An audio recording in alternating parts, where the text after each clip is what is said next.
Hello friends, कैसे हैं आप सभी। बिहार जल टारगेट में आप सभी का बहुत बहुत स्वागत है। मैं आशा करता हूँ आप लोग जहाँ कहीं भी होंगे बिल्कुल स्वस्थ और बिल्कुल अच्छे होंगे। तो चलिए आज की क्लास को स्टार्ट करते हैं।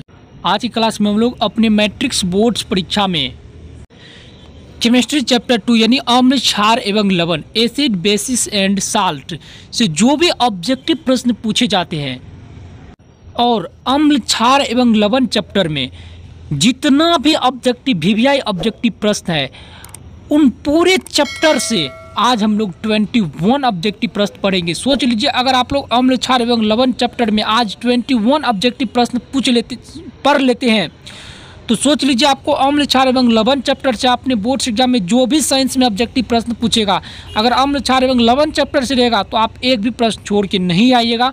तो चलिए आज की क्लास को हम लोग स्टार्ट करते हैं। इससे पहले अगर आप लोग मेरे नए मेहमान हैं, बिहार जल टारगेट यूट्यूब चैनल पर पहली बार अपने पढ़ाई को लेकर के आए हैं तो चैनल को जरूर सब्सक्राइब कर लीजिएगा। साथ ही अगर आप लोग हिंदी की क्लास कर रहे हैं तो चैनल को जरूर सब्सक्राइब कर लीजिएगा और आप लोग जो है 8 बजे सुबह में जरूर क्लास कीजिएगा। चलिए क्लास को स्टार्ट करते हैं।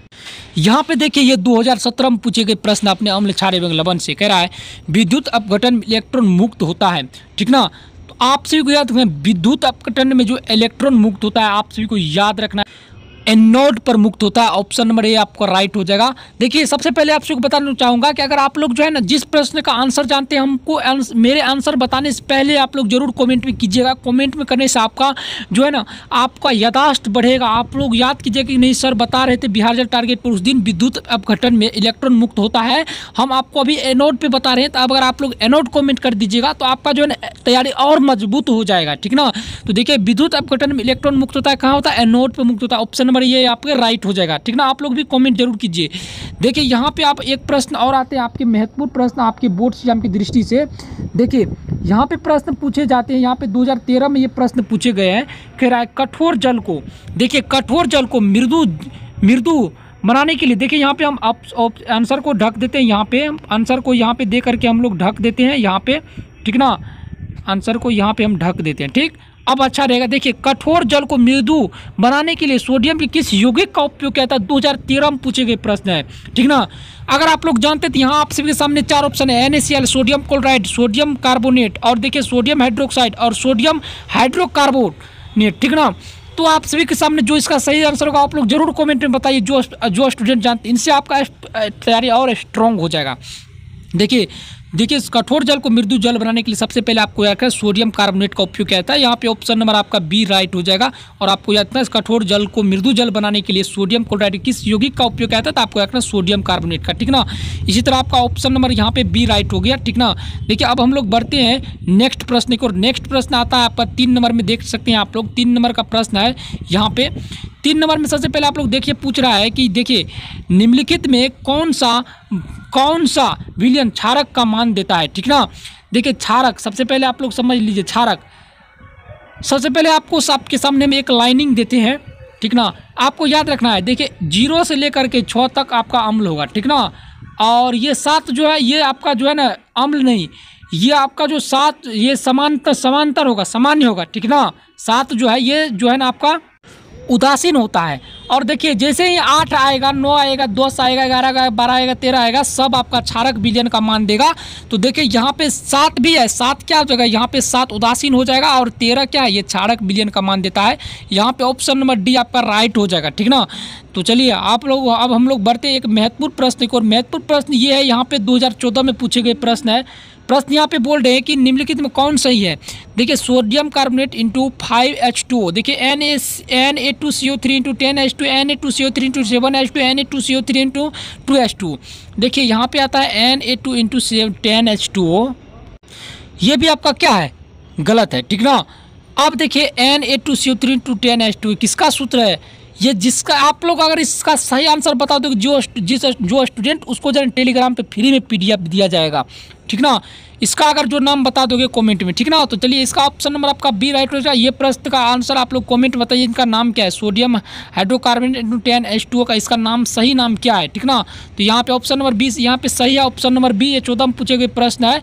और देखिए यहाँ पे एक प्रश्न आता है आपका, कौन सा लिटमस बैगनी रंग का होता है जो निकाला जाता है?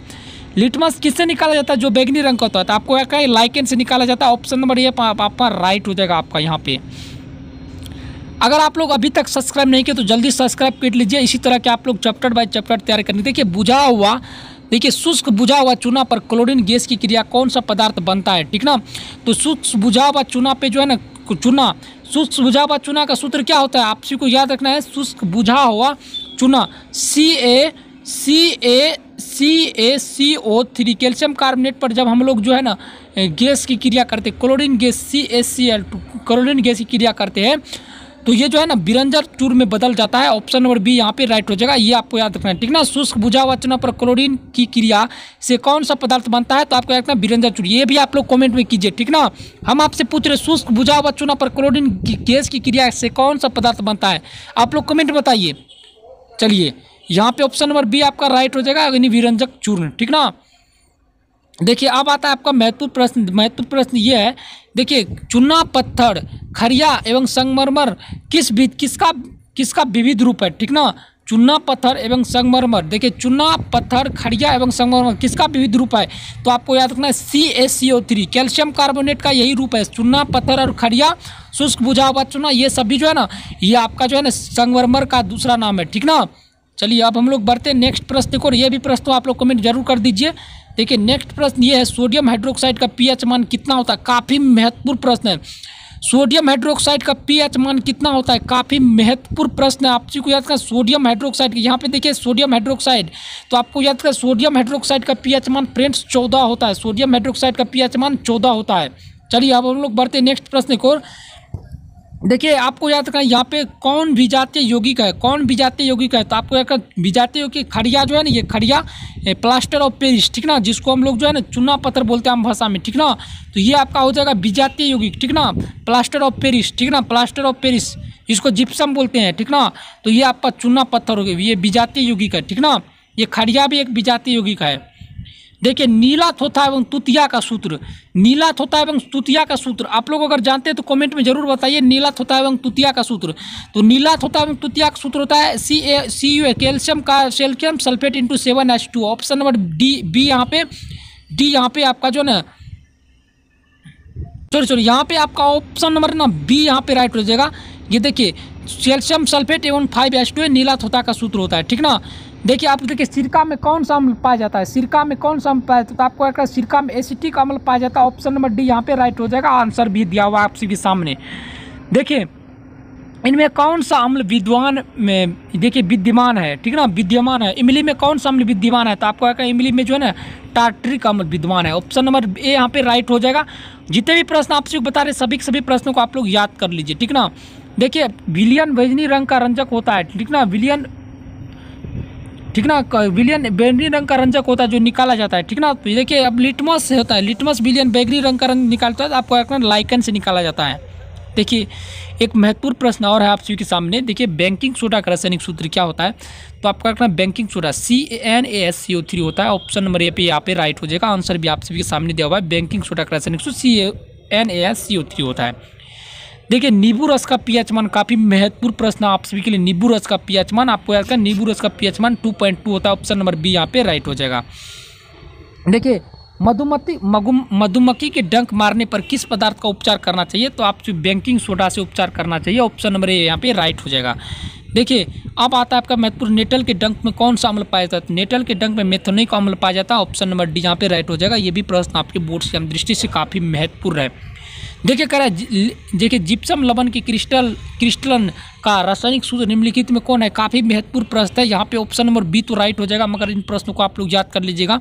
जिप्सम लवण के क्रिस्टल रासायनिक का नामांकन निम्नलिखित में कौन सा सूत्र है, तो आपको याद रखना है CuSO4 ऑप्शन नंबर यहाँ पे डी राइट हो जाएगा, बी। देखिए इसी तरह आप लोगों के सामने बढ़ते हैं, हल्दी किस प्रकार के सूचक है, तो हल्दी आपको याद रखना है, हल्दी जो है एक प्राकृतिक सूचक है, ये भी आपको याद रखना है। ऑप्शन नंबर तो यहाँ पे आंसर तो दिया हुआ है, मगर इनको आप लोग याद कर लीजिएगा। देखिए अपच का उपचार करने के लिए निम्नलिखित में किस औषधि का उपयोग किया जाता है, तो आपको याद रखना है एंटीबायोटिक का उपयोग किया जाता है, ठीक ना, एंटीबायोटिक का, ठीक ना। ऑप्शन नंबर यहाँ पे आपका जो है ना एंटीसेप्टिक जो है, मगर एंटीसेप्टिक है, ये एंटीसेप्टिक ही हो जाएगा, बट यहाँ पे एंटीसेप्टिक दिया हुआ है, मतलब एंटीबायोटिक होता है। तो चलिए एंटीसेप्टिक और एंटीबायोटिक में से आपको जो है एंटीबायोटिक ही याद रखना है। ऑप्शन नंबर ए ही, ठीक ना। देखिए चूना जल में CO2 प्राप्त करने पर जल का रंग कैसा होता है? तो ये दूधिया हो जाता है। ऑप्शन नंबर सी आपको याद रखना, काफ़ी महत्वपूर्ण प्रश्न है। देखिए अब आता है आपका लास्ट प्रश्न है, विरंजक चूर्ण का रासायनिक सूत्र। तो ये आपको रखना CaOCl2। जब बुझा हुआ चूना से क्लोरीन गैस प्रवाहित किया जाता है तो CaOCl2 बनता है। ऑप्शन नंबर बी यहाँ पे राइट हो जाएगा। चलो, अगर आप सबको वीडियो पसंद आए चैनल को जरूर सब्सक्राइब करिए, साथ ही डिस्क्रिप्शन में टेलीग्राम का लिंक है, वहाँ से जाकर ज्वाइन कर लिया। तब तक के लिए जय हिंद, मिलते हैं आप सभी को नेक्स्ट वीडियो में।